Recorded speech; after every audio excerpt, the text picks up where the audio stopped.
நம்முடைய கர்த்தராகிய இயேசு கிறிஸ்துவின் நாமத்தில் உங்களை வாழ்த்துகிறேன்.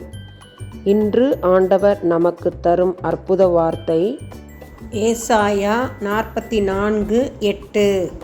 நீங்கள் கலங்காமலும் பயப்படாமலும் இருங்கள். Isaiah 44:8. Do not tremble, do not be afraid. அன்பான சகோதர சகோதரிகளே, என்னுடைய வாழ்க்கை, என் குடும்பத்தின் வாழ்க்கை, என் பிள்ளைகளின் வாழ்க்கை நிகழ்காலத்தில் எதிர்காலத்தில் எப்படி இருக்குமோ என்று அநேக சமயங்களில் நாம் கவலைப்பட்டு உலக பிரகாரமான காரியங்களுக்காக கலங்குகிறோம் அல்லவா?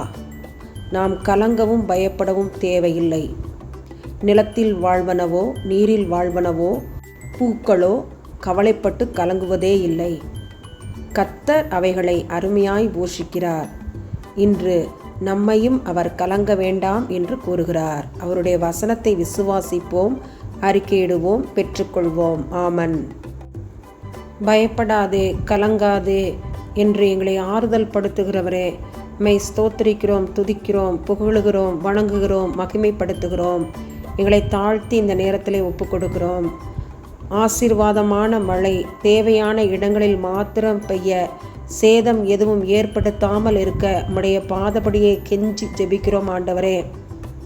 அளவுக்கு அதிகமான மழையினால், பெருவெள்ளத்தினால், மேக வெடிப்பினால் பாதிக்கப்பட்ட இடங்களுக்காக, மக்களுக்காக அவர்கள் மீண்டுமாய் தழைத்து ஓங்க தேவனாகிய கர்த்தர் கிருபை செய்ங்க.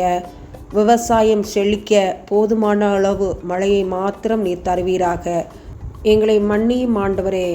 மழையினால் இனியும் சேதங்கள் வராதபடி பாதுகாத்து கொள்ளுங்க. இயேசுவின் மூலமாய் ஜெபங்களை ஏறெடுக்கிறோம் நல்ல பிதாவே. ஆமன், ஆமன்.